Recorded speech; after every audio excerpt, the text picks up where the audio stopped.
Welcome to Archery Talk 101 podcast, your guide to better archery skills. We'll bring you the latest tips, tricks, and expert advice, but that's not all. We'll also have interviews with top archers and industry professionals and reviews of the latest gear and equipment and much more. Hey, what do you do when you want to make your bow unique to yourself? Hi, my name is Roy Canterbury. We're going to be your host today on Archery Talk 101, and I'm going to give you some ideas on how you can customize your bow to make it kind of unique to yourself. Before we do that, I want to let everybody know how you can get a hold of uh, me and listen to the channel. The podcast comes out every Monday and Friday mornings, and you can listen to it on Spotify and any of the places that you listen to your podcasts. You can also listen to it on Audible. You can go out to Audible and look for Arch Talk 101, and you can get it that way. If you'd like to watch the videos, we have those available too. You can see those on my YouTube channel, Learn to Fix It Yourself. I go out there and we have all kinds of things in there, not just archery, but all kinds of different things in there.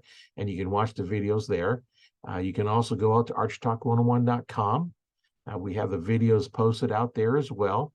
And then probably one of the better places to go, if you want other archery information, is to join the Arch Talk 101 Facebook group.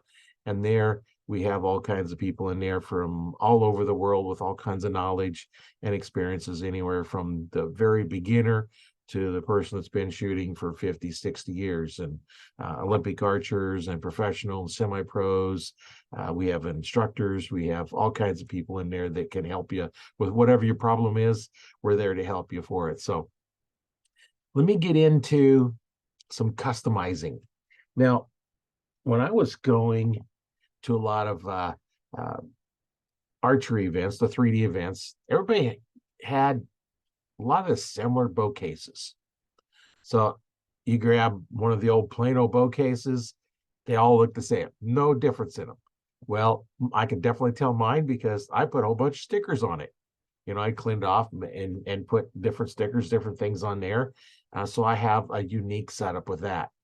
Had a friend of mine, he actually took and it's on plastic, and you can prime it with like a Krylon Fusion, and there's actually a deer scene in there, and you can mask it off and paint it, and have the scene painted.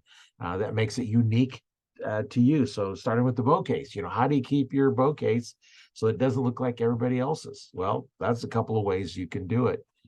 And that now that once you open your bow case up, well, let's look at some of the easy ones here. Your arrows. Now, a lot of your arrows are all look the same, especially if you just go to the store and buy them. They're going to be the same arrows. You get down there and you shoot them, and it's like, okay, so you and the other guy that's shooting at the same target are shooting the same arrows. How do you know which one's yours? But there's a couple ways. Get yourself a fletching jig and pick the colors you want. The style of vanes and feathers. I use feathers personally, but vanes or feathers, whichever you want to use, and pick your own color scheme. The other thing you can do is a lot of your traditional archers, they're going to put cresting on it. They're going to paint a pattern on there. So you'll spin your arrow, and you'll take a paint or whatever, and you're going to put a little stripe of different color stripes. Maybe you want crimson and cream or something. You want your school colors, or you want your favorite colors, or you want a pattern that you like. That's one way you can do it. The other way is they have wraps that you can put on them. I think they're about 12 inches long, and before you fletch them, you put them down, on the mouse pad is the best way to get them started, and just roll them across there, and now you have this colored wrap on there. And some have patterns on them. Well, a lot of those are patterns, everybody can get the same patterns. So one of the things you can do is, what I do on mine is I have a reflective one I put on my hunting arrows. I don't really bother too much with the target arrows because there's not many shooting feathers, so I don't have to worry about that too much. But take where your fletching stops and go just above that and put on a wrap. Now, you could also use different kinds of wraps on there. You could cut those as well and get those wrapped like that, however fancy you want it to be. And then on my hunting arrows, that way when I refletch them, as hunting arrows the fletching gets messed up a little bit easier on them. You shoot a deer, they get bloody, you just cut them off and put on new ones. And I don't like cutting through the wrap, so I wrap in front of it. That's something you can do. You can get different kind of knocks. Sometimes you can get different color knocks to replace them. Make it something custom on your own. Now then you can get onto your bow, and the most expensive way would actually take your bow apart and have the riser dipped to be something different. There's all kinds of different patterns. You can dip them with whatever you want. You can pull them off, and some of the places that will dip them, they can dip your riser to be whatever pattern you choose that they have available. That's kind of the most expensive way to go, because it does require taking your bow apart and sending the riser in to get redipped. The camel patterns, especially how they're put on anyway, is dipping them. So you could go ahead and have them redone. I know many years ago, PSA offered some idler wheels. That's when the single cams, the top idler wheel, they had, one that had like deer skulls in it and stuff like that. That's another very expensive one. I don't know if they do those anymore or not, but that's something I've seen in the past. Then the other thing you can do is go into, how you set your bow up. Some of the accessories you put on it, those can be unique to your setup. You can decorate them however you want. You just got to make sure what you put on, you put something on the limbs, that it's something that is going to be compatible with the limbs. Probably the most unique way of doing it is strings. What color strings you want, because you can have 1 color string, 2 color string, you can do 3 color string. You probably could do 4. I don't know what it's made for. I've made 3 color strings, but not 4. It's just there's lots of knots, lots of tying stuff in together. And then the way you make your string, you can make it unique. Most of your strings, your commercial strings, they're all, they're a lot of them are 2 color, and they're twisted. 2 colors are twisted. They just kind of spiral around in there. Well, you know what? There's another way of doing your strings. I have done it before in what I call braiding, which is a little bit different. And I've got a video I just recorded on how to do that. That's kind of unique. The string will form V's as you go up. And what you do is you take and you get your 2 colors, and then of course you're going to stir around the end to hold it to come together there. And then you're going to pass one color strand inside of the other, just keep looping them around, spinning around. So what you do is you end up twisting each half of the string. So you got, your right side and your left side as you're looking at it in with the back of it, and you're actually twisting each side. So now when you pull them together, the colors form little V's. And then you can also twist those as well. And, all this extra braiding and twisting and stuff, does change the length of your string. So you have to take that into account. And what I did in the video that you'll be able to get in the 101 Archery group, or on 101.com, archerytalk101.com, as well as my YouTube channel. That's in the process of uploading now to there. And you'll see my process of going through that and what it looks like when it does it. And it's kind of unique in the way that it forms those little V's. One of the things that we used to do on some of the bows, don't see it too much anymore, is the bass fishermen, when they make jigs, they have a little skirting material. And I take 4 3-inch pieces for the top and 4 for the bottom, and then wrap them around the string and tie a real tight knot in the center of it. And if you don't know, it's a flat piece of rubber with like little round beads of rubber running through them. So what you do with them is you pull up on them and you cut them, and they kind of fray apart.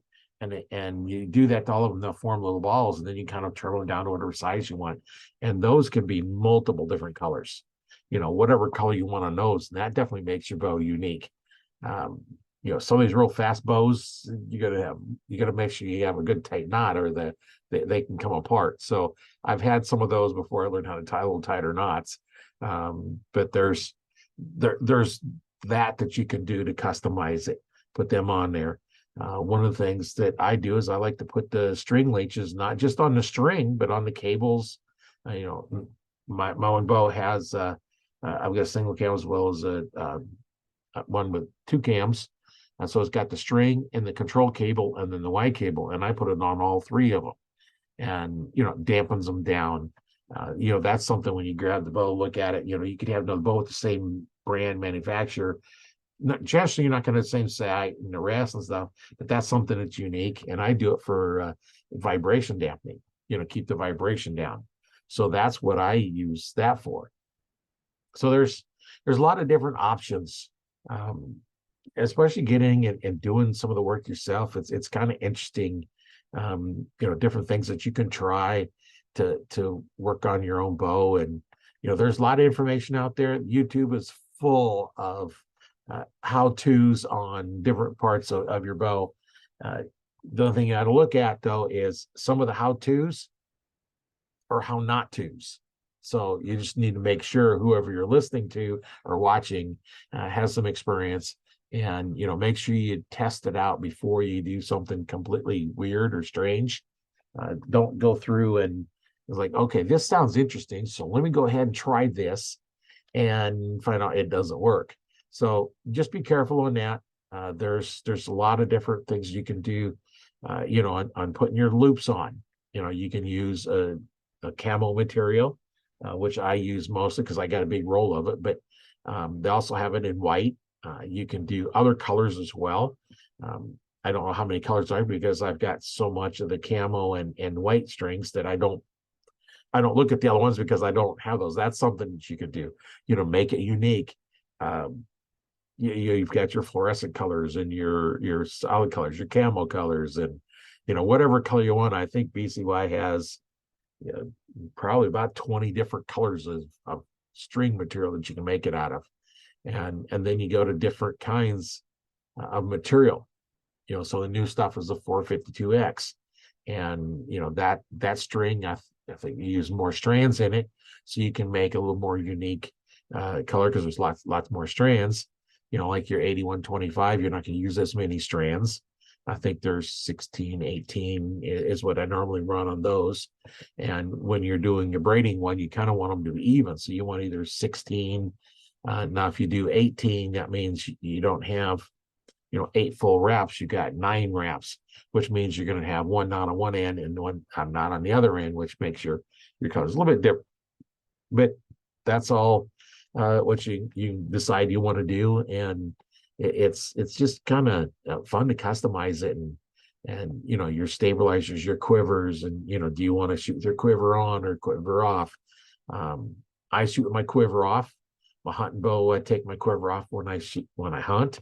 When I'm in a tree stand, my quiver's off, hanging on a peg that's screwed into the tree, so it's nice and solid to have a receiver. So I just flip it up, the lever up, take it off the bow, put it on the receiver on the tree, clamp it down, and now my quiver is fastened to the tree. I don't have to worry about it being in the way.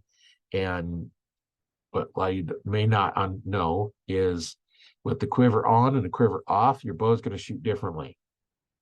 So you want to, if you're going to hunt with the quiver on, then you want to practice with the quiver on, full of arrows, -1, because when you're hunting, you're only going to be down 1 arrow. So if it holds 6, you're only going to have 5. So put 5 arrows in there and do your shooting from there. And that way you can set everything up. You can balance it out, however you need to do to get you consistent shooting. You know, so have fun with it. You know, if you have a different setup, hey, you know, I'd like to see them.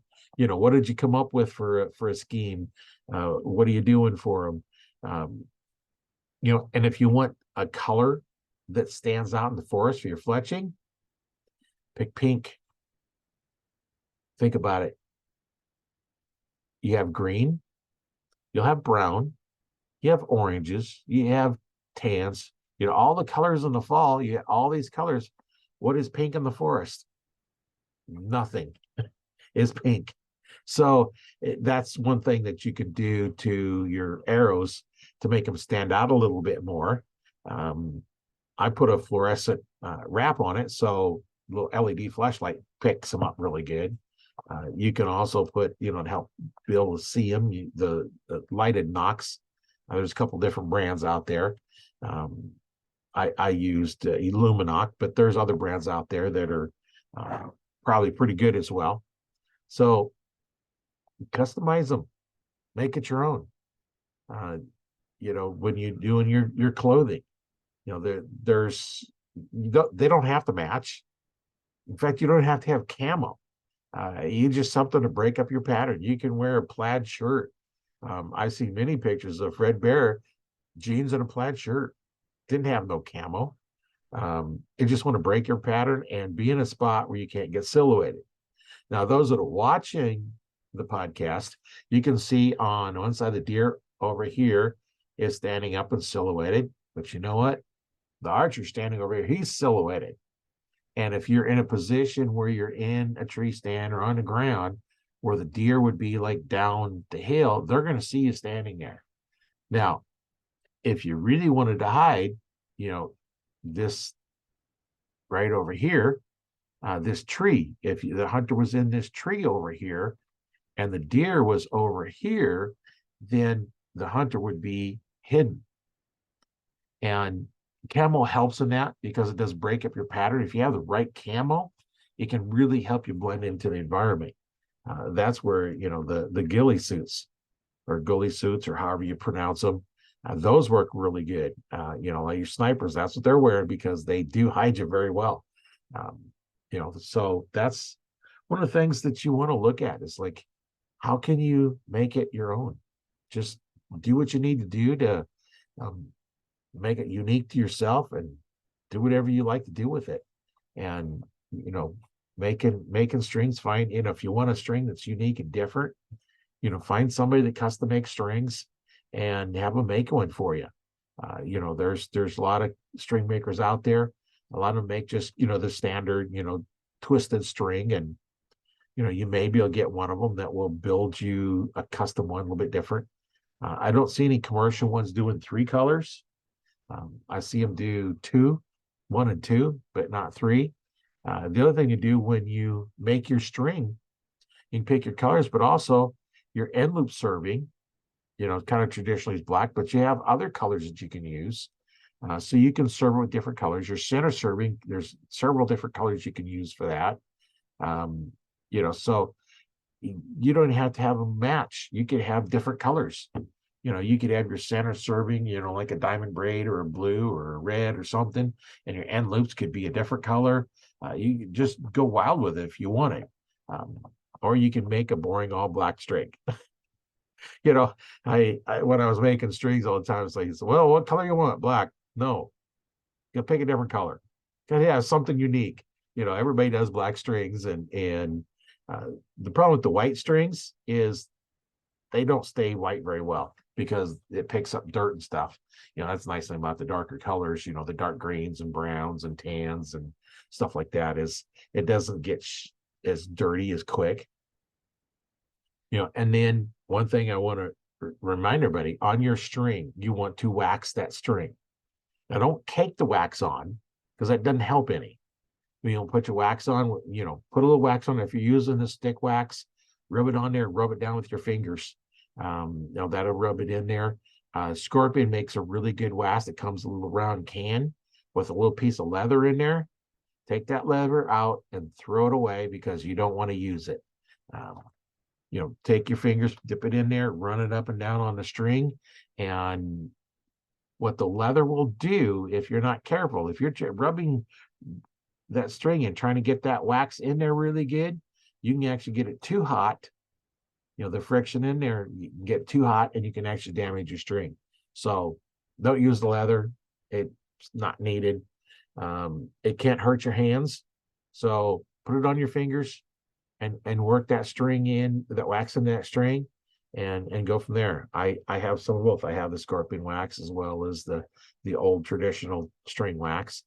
Beeswax has been used for many years. So a lot of your traditional equipment use that. One of the tricks, that I learned a long time ago when putting in loops, if you're going to use a loop, is wax that string before you tie the knot. It gets tighter and it stays tight.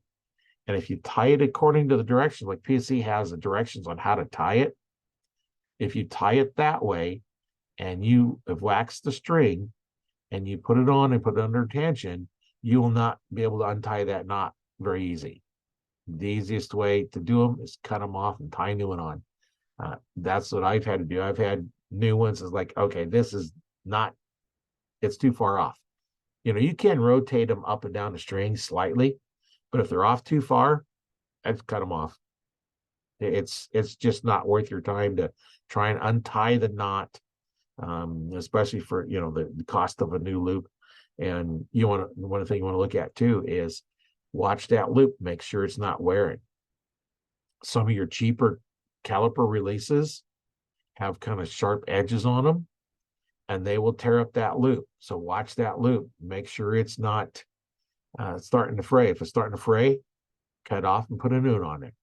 And it's easy to get it back in the exact same spot. So what you do is you cut the loop off on one end, take that knot off, and tie that knot, and get it as tight as you can. Put it back up against the arrow where it was at before, and get that one tied. Take your arrow off, take the other end of it off, and then tie that other knot, put your arrow back in there, and slide the bottom knot up to the top, or the top down the bottom, whichever one you did last. And then just pull it tight, take your arrow off, and now you're back in the exact same spot. So there's ways you can change those without having to reset everything all up. Now, of course, you still want to take a few shots just to make sure, but that's way you can change it without doing that. And that's something you can customize. And I have a big roll of material, and I cut it 4.5 inches, and the commercial ones that PSE sold was 4.5 inches long. And I found that works best on just about every release I've ever tried in them. It works. Now, some of your really old releases that have great big large jaws on them, they may not work too well, or if you have nocks that have really long pins on them. But most of those, I don't. I haven't run into one yet that doesn't work with that 4.5 inch loop. But your system might be a little bit different. So that's where you can customize it as well. Do you want a white loop? Do you want a camel loop? Do you want it a different color? Because there are different color loop materials out there. You can get them in several different colors. I haven't really looked them up because, like I said, I'm not into getting more string material because I've got plenty of it now. So I don't have to worry about buying any for the rest of my life. So I don't have to, worry about it. So I haven't really checked into that. But, that's something, if you're interested, try it out. Sometimes you can get them, on eBay or Amazon or something. And other times you might have to go right to the manufacturer. I use BCY stuff, and they make really great materials. So, and sometimes you can get them. Otherwise, you may have to go to somebody that can order from them, and then order in what you want. And there are multiple different colors for end loop material, as well as center serving. You can do all that, and then different material you use for tying in your peeps and stuff. What you use for your end loop servings is not what you use for tying in your peeps. It's a quite a bit larger one. It's about the same material that you use for tying in loops on recurves and longbows, because that's quite a bit thicker. So then you have, those of you that are shooting crossbows, you can have those customized as well. There's just so many different ways you can do it. It's just a lot of fun doing it. So I'm not gonna make this too long. It's being short, but I'd like to see what you guys are doing for customizing your bows. Send some pictures of how your bow is set up. I'd like to see it. And what you're doing for customizing it, or what you're thinking about doing for customizing it. And let's just kind of get some going here of what unique ways, and maybe you have a way of doing it. It's like, oh, that's cool, but let's do it a little bit different. Then just make our equipment our own. And that's what the fun part is making your own stuff the way you want to do it, and or having it done. If you don't know how to do it, learn how to do it. Like my channel says, learn to fix it yourself. That's what we're doing here, is learning how to fix it ourselves, and let's have fun. And that's kind of a short one for today. And I just want to get some information out there. And I do have the video coming out. It's in the process of uploading to the YouTube channel on how I made that braided string. It forms little V's in your string as you're going on the string, and it'll be interesting, see what your comments are on that. So once again, my name is Roy Canterbury. I've been your host today on Arch Talk 101, and we're going to see you on the next one. We're going to have a guest back on for the next one, so stay tuned, and we'll listen to one of our archer buddies and see what they have to do and what they're saying, and just have fun telling stories. That's the fun part, telling all these stories. So see you on the next one.